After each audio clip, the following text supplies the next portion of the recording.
జై తెలంగాణ. రెండు చేతులు ఎత్తి చెప్పండి జై Telangana. Thank you very much. Thank you. సభాధ్యక్షులు పెద్దలు గౌరవనీయులు మీ అభిమాన నాయకులు, మీరు పిలిచిన వెంటనే ఎంత పెద్ద సమస్య ఉన్నా ఎంత దూరంలో ఉన్నా మీ ముందు వాలి మీకోసం రాత్రింబవళ్ళు కష్టపడే మీ నాయకులు, మరి మాజీ శాసనసభ్యులు. బాబు ఏం ప్రాబ్లం ఉందా? ఏమైనా ప్రాబ్లం ఉంది అక్కడ? మీ అభిమాన నాయకులు మాజీ శాసనసభ్యులు శ్రీ సండ్ర వెంకట వీరయ్య గారు, అదేవిధంగా నేటి ముఖ్య అతిథి మనందరికీ తెలంగాణ ఉద్యమం ద్వారా చిరపరిచితులు, ఈరోజు తెలంగాణ ఆవిర్భావంలో అత్యంత కీలక పాత్ర వహించిన ఒక గొప్ప నాయకులు, మరి కేసీఆర్ గారి కలలను ప్రాజెక్టులుగా మార్చి, ప్రాజెక్టుల నుండి కాలువలుగా మార్చి, మరి లక్షలాది ఎకరాలకు నీళ్ళొచ్చే విధంగా చూసిన కృషివలుడు, మరి ఎన్నో శాఖలను సమర్థవంతంగా నిర్వహించి మరి తెలంగాణను కేవలం దేశంలోనే కాదు ప్రపంచ పటంలోనే మొదటి స్థానంలో నిలబెట్టిన పెద్దలు గౌరవనీయులు మాజీ మంత్రివర్యులు సిద్దిపేట ఎమ్మెల్యే మరి పెద్దలు తన్నీరు హరీష్ రావు గారికి, మరి ఖమ్మం జిల్లా ఖమ్మం నియోజకవర్గ ఎంపీ పెద్దలు నామా నాగేశ్వరరావు గారికి, అదేవిధంగా మరి వేదిక మీదున్న అందరూ శాసనసభ్యులు మాజీ శాసనసభ్యులు అందరికి కూడా, మరి ప్రజాప్రతినిధులందరికీ కూడా, మరి నేటి మరి అభ్యర్థి ఏనుగుల రాకేష్ రెడ్డి గారికి అందరికి కూడా మరి సమయం లేదు కాబట్టి మరి అందరి పేర్లు చెప్పలేకపోతున్నందుకు దయచేసి పెద్ద మనసుతో క్షమించండి. మిత్రులారా, ఈరోజు ఇది ఒక పార్టీ సమావేశంగా నేను భావించడం లేదు. ఎందుకంటే ఇది పట్టభద్రుల సమావేశం, ఇది మేధో మదనం. మిగతా పాపం గ్రామీణ ప్రాంతాల్లో ఉండే రెక్కాడితే డొక్కాడని కుటుంబాలు పొద్దున 5 గంటలకు లేచి రాత్రి 10 గంటల వరకు కూడా మరి శ్రమనే నమ్ముకున్న కుటుంబాలు, లేకపోతే ఆ ఓటర్లకు చెప్పే మాటలు ఇక్కడ చెప్పాల్సిన అవసరం లేదు. మీ ముందర వాస్తవాలు మాత్రమే పెట్టాలి. వాస్తవాల వల్లనే ఈరోజు మరి మన జీవితాలు మారుతాయని నేను బలంగా నమ్ముతున్నా. అందుకొరకు పట్టభద్రుల దగ్గర మాస్ మాటలు మాట్లాడకుండా మీకు డేటా మీ ముందర పెడితే అప్పుడు మీరు అర్థం చేసుకుంటారు ఎవరికి ఓటేయాలి, ఎందుకు ఓటేయాలనేది. మిత్రులారా, యాక్చువల్గా నిన్న మేము వరంగల్ క్యాంపెయిన్ కూడా రావాల్సింది. రాకేష్ రెడ్డి గారు మమ్మల్ని క్షమించాలి. ఎందుకంటే నిన్న ఉదయం ఇక్కడికి బయలుదేరిన వెంటనే మరి మన బీఆర్ఎస్ నాయకుడిని నిస్వార్థంగా బీఆర్ఎస్ పార్టీ తప్పకుండా పార్లమెంటు ఎలక్షన్లో భారీ మెజారిటీతో గెలవాలని లక్ష్మీపల్లి అనే గ్రామంలో రాత్రింబవళ్ళు కష్టపడ్డ శ్రీధర్ రెడ్డి అనే ఒక బీఆర్ఎస్ సీనియర్ నాయకుడిని ఆ గ్రామంలో నిద్రలోనే 7 సార్లు గొంతు నరికి చంపేశారు కాంగ్రెస్ పార్టీ నాయకులు. వారికి ఎవరు అండ? మంత్రి జూపల్లి కృష్ణారావు గారు. మరి వారి కుటుంబాన్ని ఓదార్చడం కోసం, ఆ దారుణ హత్యను ఖండించడం కోసం మీ ఖమ్మం వరంగల్ వచ్చే రోడ్ నుంచే మళ్ళీ వాపస్ పోయి నేను మన రాష్ట్ర బీఆర్ఎస్ పార్టీ వర్కింగ్ ప్రెసిడెంట్ మాజీ ఐటీ శాఖ మంత్రులు కేటీఆర్ గారు, మేమందరం కూడా శ్రీనివాస్ గౌడ్ గారు అందరం కూడా అటువైపు మరి కొల్లాపూర్ వైపు వెళ్ళి మరి 100 మందితోని 1000 మందితోని ఆ అంతిమయాత్రలో పాల్గొనడం జరిగింది. అందుకొరకే నిన్న రాలేకపోయాం. కానీ మరి సండ్ర వెంకట వీరయ్య గారికి నేను రాత్రి చెప్పడం జరిగింది, తప్పకుండా ఈరోజు మాత్రం సత్తుపల్లి నియోజకవర్గానికి తప్పకుండా మరి తన్నీరు హరీష్ రావు గారితో పాటు నేను కూడా పాల్గొంటానని వారికి చెప్పడం జరిగింది. మిత్రులారా, సత్తుపల్లి అంటేనే గుర్తుకొచ్చేది నాకు అడవి మల్లెల. అదేవిధంగా మరి సత్తుపల్లిలో కూడా ఒక స్కూల్ పెట్టడం జరిగింది. ఇంతకుముందు వారు చెప్పారు.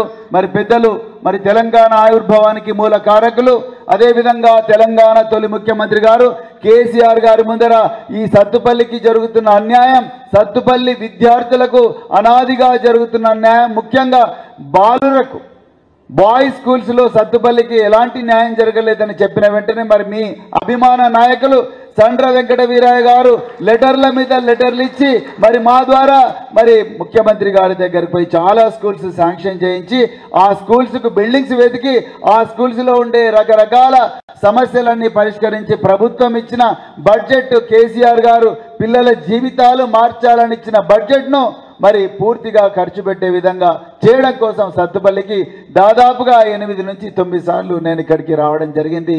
మరి ఈరోజు రాకేష్ రెడ్డి గారిని పరిచయం చేయించే కార్యక్రమంలో ఇక్కడికి వచ్చినందుకు నాకు చాలా ఆనందంగా ఉన్నది. మిత్రులారా, మనం ఒక వ్యక్తి ఎమ్మెల్సీగా ఎన్నికైతే ఏం చేయగలడు, ఆయన ఏ విధంగా మన జీవితాలు మార్చగలడు అన్న విషయాలు మనం ఆలోచించాలంటే, ఒక నిర్ణయానికి రావాలంటే ఆ వ్యక్తి ఏ ప్రస్థానం నుంచి బయటకు వచ్చిండో ఒకసారి చూడాలి.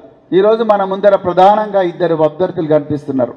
మరి తెలంగాణ తొలి ముఖ్యమంత్రి బీఆర్ఎస్ పార్టీ అధినేత పెద్దలు గౌరవనీయులు కేసీఆర్ గారు కాచి వడబోచి మరి మన ముందర ఏనుగుల రాకేష్ రెడ్డి గారిని పెట్టారు. అదేవిధంగా కాంగ్రెస్ నాయకులు 34 మంది ఎమ్మెల్యేలు ఉన్నాం మేము. మరి మా దగ్గరే అధికారం ఉందని 5-6 నెలల నుంచి మేధో మదనం చేసి వాళ్ళు కూడా ఒక అభ్యర్థిని తీసుకొచ్చారు. ఆయన పేరు చింతపండు నవీన్ కుమార్ అలియాస్ తీన్మార్ మల్లన్న. ఆ ఇద్దరు గురించి మాట్లాడుకోవాల్సిన అవసరం ఉన్నదా లేదా?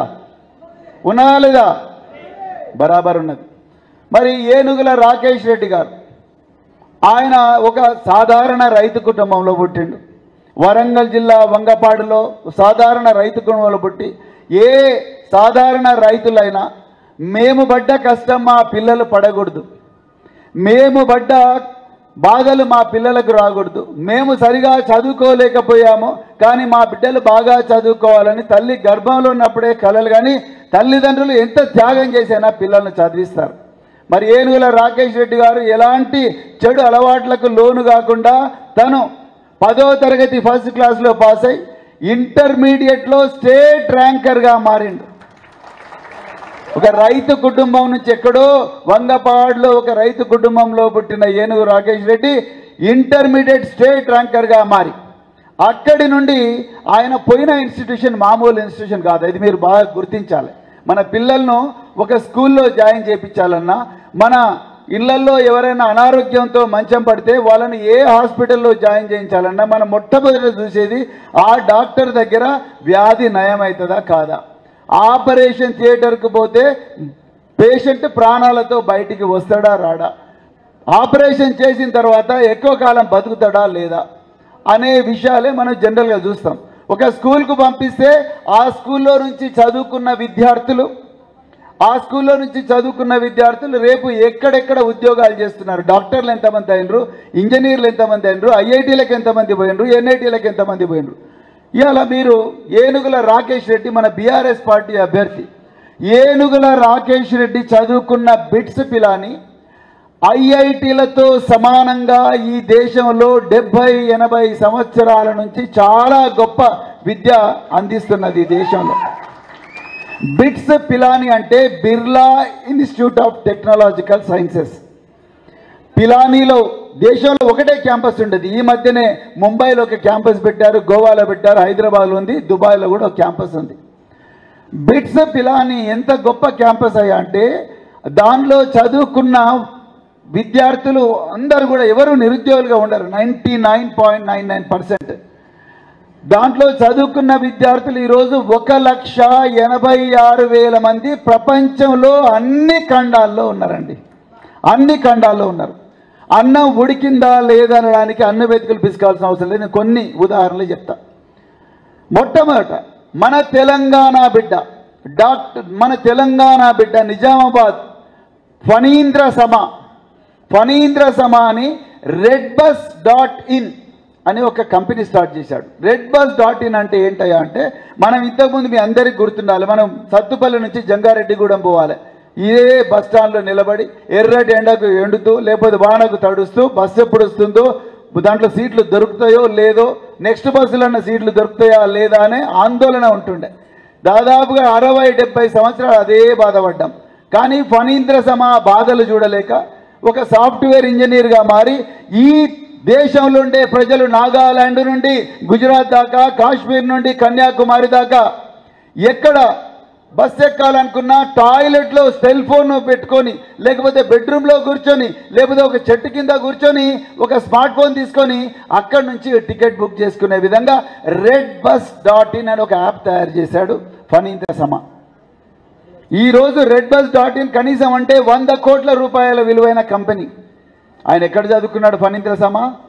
బిట్స్ పిలానీలో చదువుకున్నాడు. నేను పోయిన సంవత్సరం అమెరికా వెళ్ళాను 2022లో. అమెరికా వెళ్తే అక్కడ మన మహబూబాబాద్ ప్రాంతానికి చెందిన ప్రశాంత్ పాలకుర్తి అని చెప్పి ఒక మిలియనీర్ను కలిశాను.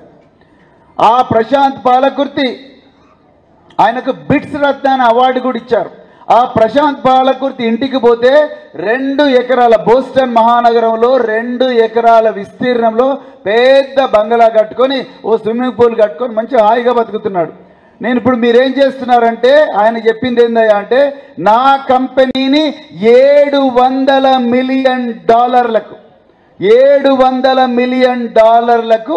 అమ్మి ఆ వచ్చిన డబ్బుతోని ప్రపంచంలో ఉండే పేద ప్రజలందరికీ కూడా చదివిస్తున్నానని చెప్పి ఆ ప్రశాంత్ పాలకుర్తి గారు చెప్పడం జరిగింది. మన రాకేష్ రెడ్డి ఎక్కడ చదువుకున్నాడో ప్రశాంత్ పాలకుర్తి అక్కడే చదువుకున్నాడు.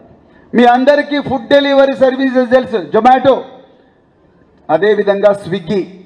ఆ స్విగ్గీ మీద ఐడియా ఉందా మీ అందరికీ? Food delivery services Swiggy idea ఉంది కదా. స్విగ్గీ అనే కంపెనీని తయారు చేసింది ఎవరయ్యా అంటే నరేష్ రెడ్డి కదా, హర్షారెడ్డి. ఆ హర్షారెడ్డి కూడా బిట్స్ పిలానీలోనే చదువుకున్నాడు. తర్వాత Baba Kalyani, Bharat forge limited $3 billion విలువైన కంపెనీ బాబా కళ్యాణి. అదేవిధంగా గులు మిర్చందాని ఓనిడా టీవీ అనే ఒక కంపెనీని తయారు చేసి ఈ ప్రపంచంలో స్మార్ట్ టీవీ రాని రోజుల్లోనే ఈ దేశ ప్రజలందరికీ కూడా ఓనిడా టీవీ అనేది చూపించింది బాబా గులు మిర్చందాని. అట్లా వందల మంది గొప్ప వ్యక్తులను, మిలియనీర్లను, బిలియనీర్లను తయారు చేసింది బిట్స్ పిలానీ. అలాంటి ఇన్స్టిట్యూషన్ నుంచి వచ్చిన వ్యక్తి రాకేష్ రెడ్డి. మరి అక్కడ చదువుకొని బిట్స్ పిలానీలో విద్యార్థి నాయకుడిగా మారిన వాళ్ళు జనరల్గా చదువు మీద అంత శ్రద్ధ చూపించరు. కానీ రాకేష్ రెడ్డి ఒకవైపు విద్యార్థి నాయకుడిగా ఉంటూనే మరోవైపు చదువులో గోల్డ్ మెడల్ తెచ్చుకున్నాడు మిత్రులారా బిట్స్ పిలానీలో. అక్కడి నుండి ఒక్క నిమిషం కూడా సమయం వేస్ట్ చేయకుండా అంతర్జాతీయ స్థాయిలో ఎక్స్పోజర్ ఉండాలని చెప్పి ఆయన అమెరికా పోయాడు. సిలికాన్ వ్యాలీ, నేను కూడా సిలికాన్ వ్యాలీ పోయిన మిత్రులారా. సిలికాన్ వ్యాలీ పోయిన వాళ్ళు అంటే ఆ కాలిఫోర్నియా రాష్ట్రం శాన్ ఫ్రాన్సిస్కో పోయిన వాళ్ళు ఎవరు కూడా వెనక్కి రావాలని అనుకోరు. అందమైన ఇల్లు, ఎంతో గొప్ప భవనాలు, ప్రతి నెల కూడా 5 లక్షల, కనీసం 5 లక్షల రూపాయల శాలరీ, లగ్జరీ కార్లు, ఏ విషయం గురించి చేతిలో క్రెడిట్ కార్డు ఉంటే చాలు ప్రపంచం మొత్తం స్వర్గంగా మారిపోతుంది, అంత గొప్పగా ఉంటుంది. కానీ అక్కడ ఫేస్బుక్ కంపెనీలో, సిటీ బ్యాంక్ కంపెనీలో పనిచేసిన రాకేష్ రెడ్డి మాతృభూమి ప్రేమతోని 2013లో ఆ ఉద్యోగాన్ని తృణప్రాయంగా అక్కడ పడేసి తెలంగాణ గడ్డ మీదకి వచ్చి తెలంగాణ ఉద్యమంలో చురుగ్గా పాల్గొన్న మన ముద్దు బిడ్డ మరి రాకేష్ రెడ్డి గారు.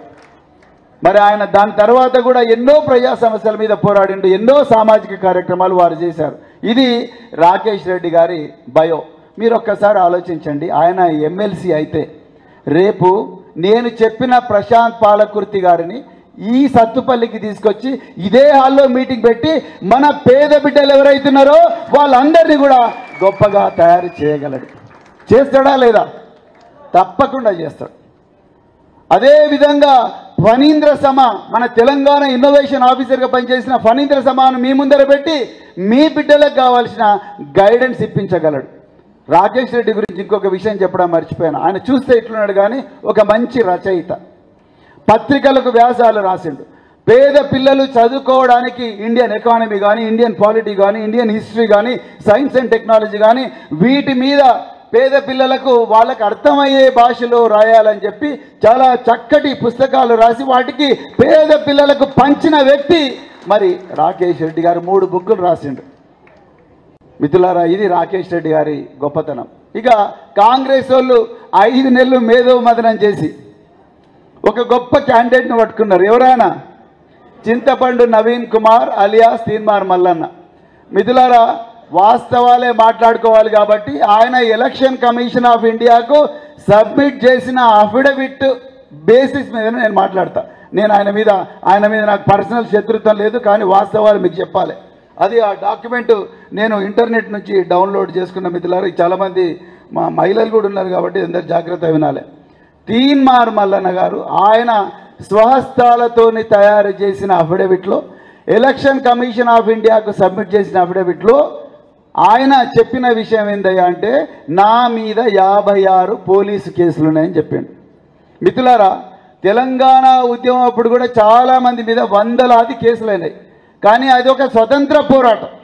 ఒక ప్రాంతానికి మరొక ప్రాంతం నుండి దోపిడీ నుండి విముక్తి కావాలని తెలంగాణ ప్రజలందరూ పోరాటం చేస్తే ఆనాడు ఆంధ్ర పాలకుల చేతిలో ఉండే పోలీసులు అక్రమంగా పెట్టిన కేసులు ఇవి, ఆ కేసులు. కానీ తీన్మార్ మల్లన్న గారి మీద పెట్టిన కేసుల వివరాలు కొన్ని మీకు చెప్పాలి, ఎందుకంటే మీకు వాస్తవాలు చాలామంది ఈ అఫిడవిట్లు డౌన్లోడ్ అవన్నీ చేసుకోరు కాబట్టి చెప్తున్నా. మిత్రులారా, ఈయన మీద 56 పోలీస్ కేసులు అయినాయి. తెలంగాణలో ఉండే అన్ని ప్రాంతాల్లో పోలీస్ స్టేషన్ల నుంచి ఈయన కేసులు అయినాయి. ఇక ఈయన కేసులు చూడండి ఒకసారి.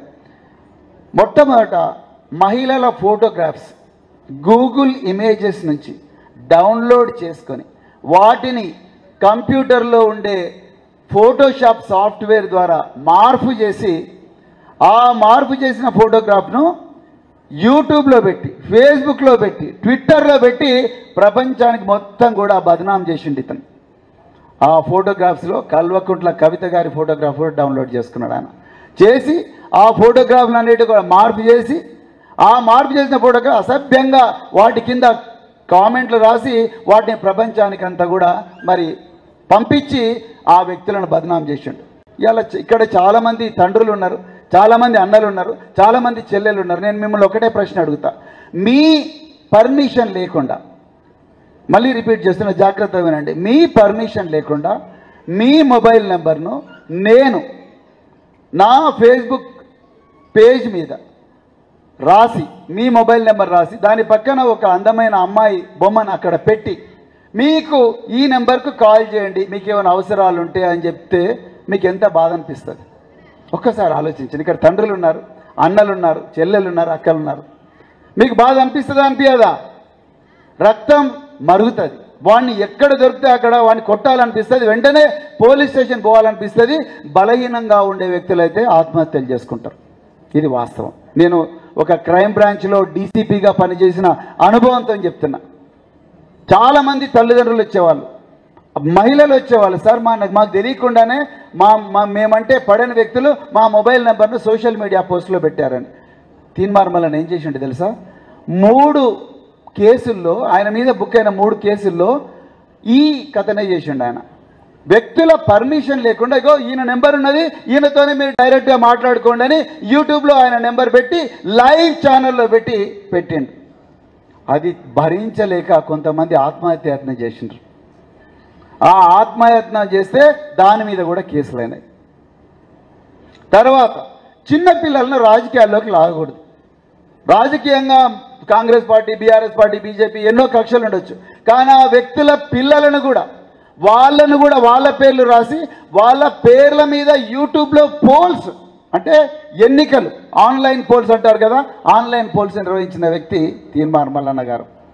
అదేవిధంగా వ్యక్తులను కొట్టి మెడ మీద కత్తి పెట్టి డబ్బులు గుంజడం, బ్లాక్మెయిలింగ్, ఎక్స్టార్షన్, అలాంటివి ఒక 7-8 కేసులు. అదేవిధంగా మరి తెలంగాణ తొలి ముఖ్యమంత్రి పెద్దలు కేసీఆర్ గారి మీద అసభ్యకరమైన భాష, మాట్లాడలేని భాష, ఇక్కడ చెప్పలేని భాష, ఆ భాష వాడినందుకు వాటి మీద కూడా కేసు. మిత్రులారా, యూట్యూబ్ ఛానళ్ళు 100 మంది పెట్టుకుంటున్నారు, అది తప్పేం లేదు, ఇది ప్రజాస్వామ్యం. కానీ 100 యూట్యూబ్ ఛానల్స్ మీద ఇప్పుడు కేసులు కావు. ఉదాహరణకు మనకు తెలుగు రాష్ట్రాల్లో సుపరిచితులైన వ్యక్తి తులసి చంద్ గారు. తులసి చంద్ గారు ఎన్నో వీడియోస్ చేస్తారు, ప్రభుత్వ పాలసీలను ఎంతో ఎవిడెన్స్తో ప్రశ్నిస్తారు, కానీ ఆమె ఇంతవరకు ఒక్క కేసు కూడా కాలే. ధ్రువ్ రాతి పేరు విన్నరుగా మీరు, చాలామంది పట్టభద్రులకు ఐడియా ఉంటుంది. నరేంద్ర మోడీని గడగడలాడిస్తున్న వ్యక్తి, 20 మిలియన్ల ఫాలోవర్లు ఉన్న వ్యక్తి ధ్రువ్ రాతి. ఇంతవరకు ఒక్క కేసు కూడా అతని మీద కాలేదు. మరి తీన్మార్ మల్లన్న మీద ఎందుకైనాయి? ఎందుకైనా అంటే చేసేవన్నీ కూడా క్రిమినల్ పనులు. మరి ఇప్పుడు మీరు చెప్పండి, ఈ తీన్మార్ మల్లన్న, నేను చెప్పిన రాకేష్ రెడ్డి రేపు ఎమ్మెల్సీ అయితే ఫణీంద్ర సమాను, ప్రశాంత్ పాలకుర్తిని, సబీర్ భాటియాను, గులు మీర్చందానిని, లేకపోతే ఇంకెవరినో గొప్ప గొప్ప వ్యక్తులను సత్తుపల్లి ఇక్కడికి తీసుకొచ్చి వాళ్ళతో మాట్లాడిస్తాడు. మరి తీన్మార్ మల్లన్న ఎవరిని తీసుకొస్తాడు? 72 రోజులు ఈ కేసుల వల్ల జైల్లో ఉన్న వ్యక్తి ఎవరిని తీసుకురాగలడు ఇక్కడికి? పిక్ పాకెటర్లు, జేబు దొంగలు, అవునా, మర్డర్ చేసిన వాళ్ళు, వాళ్ళని తీసుకొచ్చి ఆయన ఇవ్వాల్సి ఉంటుంది, అవునా కాదా? మరి తీన్మార్ మల్లన్నకు ఓటేస్తారా, రాకేష్ రెడ్డికి ఓటేస్తారా? ఇప్పుడు చెప్పండి, ఎవరికి ఓటేస్తారు మీరు? రాకేష్ రెడ్డికి అయితే 2 చేతులు ఎత్తండి. జై తెలంగాణ. మిత్రులారా, అదొక్కటే నేను మీకు చెప్పాలనుకున్నది. మిత్రులారా, దయచేసి మీరందరూ పట్టభద్రులు. ఇంకా కొంతమంది నిరుద్యోగులు కోచింగ్ సెంటర్లు పెట్టుకొని, యూట్యూబ్ ఛానళ్ళు పెట్టుకొని, వాళ్ళు కూడా మేము నిరుద్యోగులకు న్యాయం చేయాలని వాళ్ళు కూడా ఈసారి పట్టభద్రుల ఎలక్షన్లలో పోటీ చేస్తున్నారు. నిరుద్యోగులకు నాదొక్కటే రిక్వెస్ట్, మీరు వాళ్ళు మంచోళ్ళే కావచ్చు, కానీ వాళ్ళు గెలవలేరు. వాళ్ళు ఒకవేళ అందులో చట్టసభల్లోకి పోయినా వాళ్ళు కేవలం ఒంటరిగానే మిగిలిపోతారు తప్ప రాకేష్ రెడ్డి గారిలాగా ఆయన వెనక పెద్దలు హరీష్ రావు గారు ఉన్నారు, కేటీఆర్ గారు ఉన్నారు, నామా నాగేశ్వరరావు గారు ఉన్నారు, వెంకటేశ్వర రెడ్డి గారు ఉన్నారు, తాతా మధు గారు ఉన్నారు. ఒక పెద్ద వ్యవస్థ ఆయన వెనక ఉన్నది, రాకేష్ రెడ్డి వెనక. కానీ మరి ఆ కోచింగ్ సెంటర్ల యజమానుల వెనక ఎవరున్నారు? అందుకొరకు మీ ఓటును దయచేసి వేస్ట్ చేసుకోకండి అని నేను చెప్తున్నా మిత్రులారా, అంతే తప్ప ఇంకోటి కాదు. వాళ్ళు మంచోళ్ళే కావచ్చు, కానీ మీ ఓటును వేస్ట్ చేసుకోకండి. అందుకొరకే దయచేసి బీఆర్ఎస్ అభ్యర్థి అయిన రాకేష్ రెడ్డి గారు 3వ నెంబర్లో ఉంటుంది, ఆ 3వ నెంబర్లో 1 అని రాయండి, అంతే తప్ప ONE1 అని రాయకండి. అదేవిధంగా మీరు ఏ దేవుణ్ణి నమ్ముకుంటే ఆ దేవుడి పేరు రాయకండి అక్కడ. అదేవిధంగా ఇంకా రకరకాల మీకు ఇష్టమైన ఫ్యాన్సీ పేర్లు అవన్నీ రాయకండి. కేవలం 1 అని ఒక నిలువు గీత రాయాల్సిందిగా కోరుకుంటున్న. కేవలం 2 రోజులు ఉంది. ఈరోజు మీతో మాట్లాడుతున్నామంటే వేలాది మంది నిరుద్యోగ మిత్రులు గ్రామీణ ప్రాంతాల్లో ఉన్న వాళ్ళందరితో మాట్లాడుతున్నట్టు, మీతో మాట్లాడుతున్నామంటే కోచింగ్ సెంటర్లలో ఉద్యోగాల కోసం చదువుతున్న పట్టభద్రుల గురించి మాట్లాడుతున్నట్టు, మీతో మాట్లాడుతున్నామంటే ఈరోజు యూటీఎఫ్ లేకపోతే PRTU రకరకాల టీచర్ల యూనియన్ల వాళ్ళతో మాట్లాడుతున్నట్టు, మీతో మాట్లాడుతున్నామంటే ప్రైవేటు విద్యా సంస్థల్లో పనిచేస్తున్న టీచర్లతో మాట్లాడుతున్నట్టు, ప్రైవేటు సంస్థల్లో మాట్లాడుతున్న టీచర్లతో మాట్లాడుతున్నట్టు. అందుకొరకే మిత్రులారా, దయచేసి రాబోయే 27వ తారీఖు నాడు కేవలం 3 రోజులు ఉంది. దయచేసి మీరు మీ విలువైన ఓటును ఏనుగుల రాకేష్ రెడ్డి గారికి వేయాల్సిందిగా కోరుకుంటూ మరొక్కసారి అవకాశం ఇచ్చిన నాకు ధన్యవాదాలు. అందరికీ ధన్యవాదాలు.